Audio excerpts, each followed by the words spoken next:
The title was just as they were changing from broad gauge to normal track around here. However, I don't remember showing one with a steam train in it, although I may be wrong, but here we go. Dates on the picture. Lovely.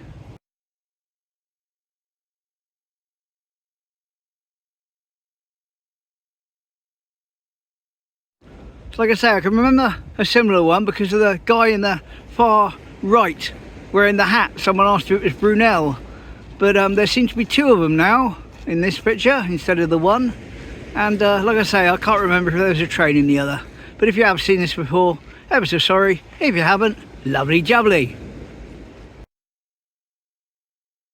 To give you a 1902 then and now.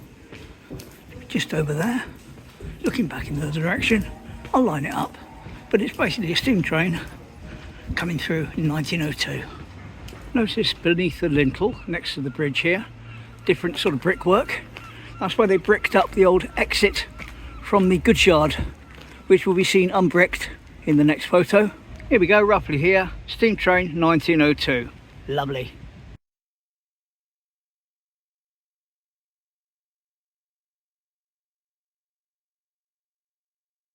Certainly looks a bit different from the modern ones, and there's a modern one coming now. It's not stopping. Here he comes. Whee!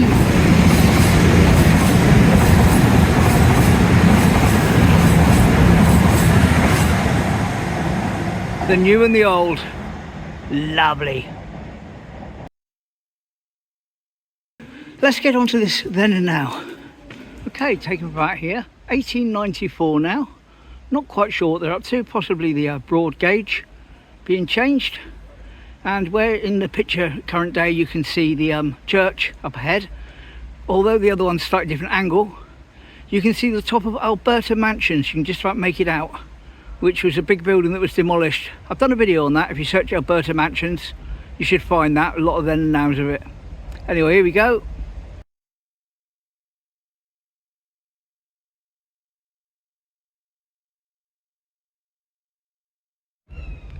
There we are, 18. And there we go, we're there with a nice wide angle of the station and Brook Hill up there, where Lidl's is now, from days gone by. Here you go.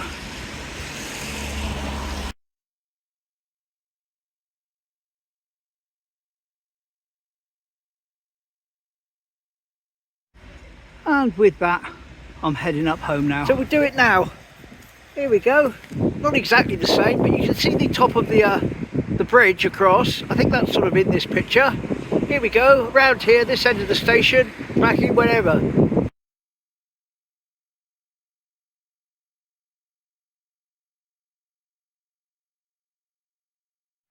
So I'll put the old wind blocker on now, in the meantime. But that was the station. Some kind of military event on the Den in 1967. Here you go.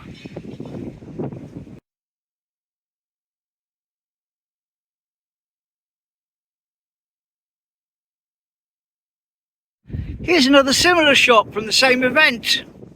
Obviously I haven't got the big flag in the way, but the houses behind are the same. Here you go.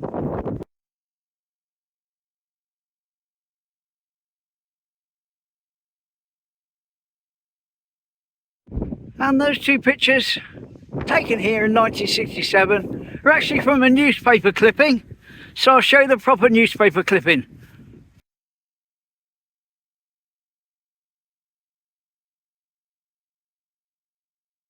There's the Seaview Diner, which was the Wimpy. There's the Cantonese house there in pink that I get my curry from. But we're not interested in them today. We're looking at Rock Bottom there with that blue frontage and the Well Chemist next to it, and also the Ladbrokes on the corner of Hollands Road there. Okay, so how does this all tie in together? Well, the Rock Bottom used to be a bar called the South Pacific, and it had a big mural on the front of monkeys and that climbing up around things. Anyway, here we go, here's a picture of it, 2008.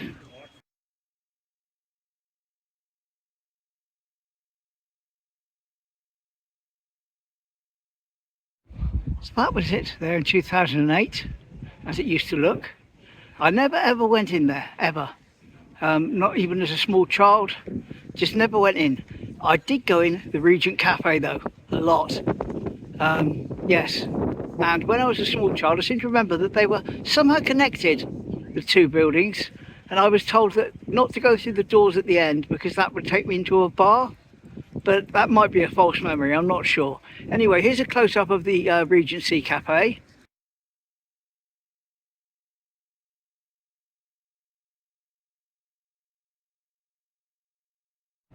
So there we go, that was that Regency Cafe, or the Regent's Cafe, as I remember it. And I'll give you a shot just down the side that way as well.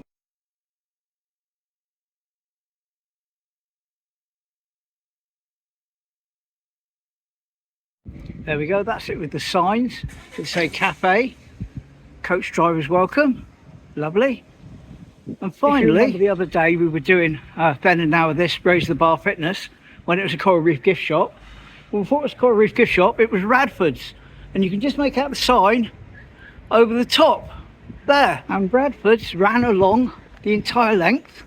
It was a department store which sold like women's dresses and stuff like that. It took up the whole lower floor here.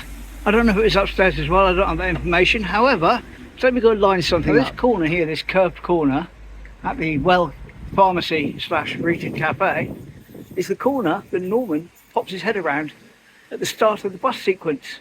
In the background, you see what's Ladbrokes is Radfords, and you'll see the stuff. Anyway, here's a clip. Oi! My bike! That's mine! You thieving!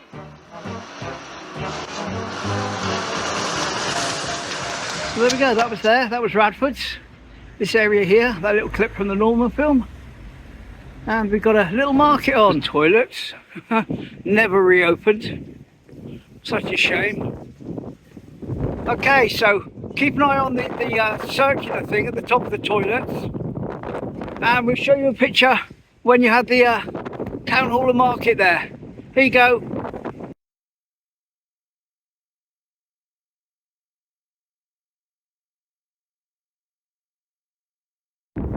Certainly looks a bit different with all the buildings there, and it's so windy.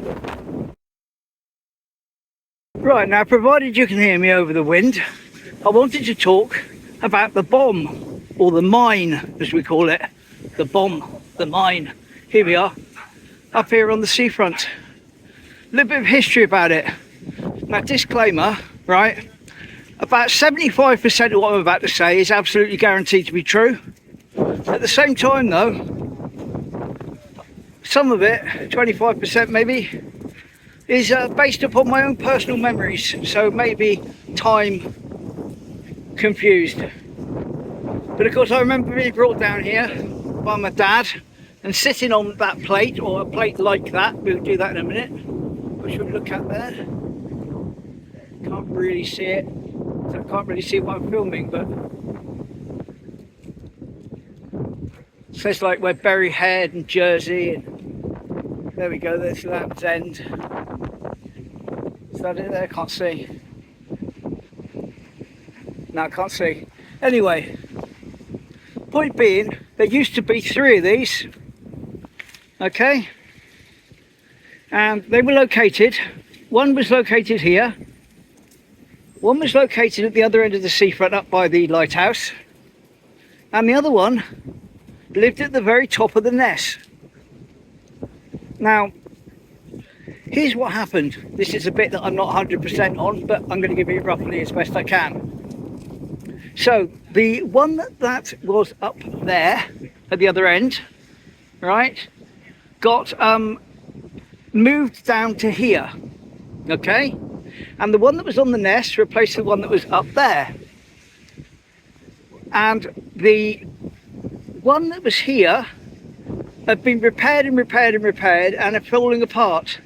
So Roger Phipps, who owns the ice cream and was also a mayor of Teignmouth for a while, got one from Dawlish and had it transported over.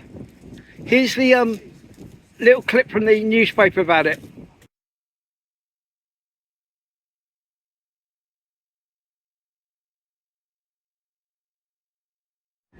Well, so that's the replacement one now, and that's the only one. We don't have one at the other end of the seafront, and we certainly don't have one at the top of the Ness anymore. So that's a little story about the mine. And when they painted it originally as complete minion, it caused a lot of fuss, which is why they rejigged the back to make it look traditional, because that's how it used to look when I was a child. So that's the story of the mine. Imagine I could stand halfway along the pier and look back this way along the seafront and the beach, and this is what it would look like years ago, and if I can find the date I'll put it on the photo.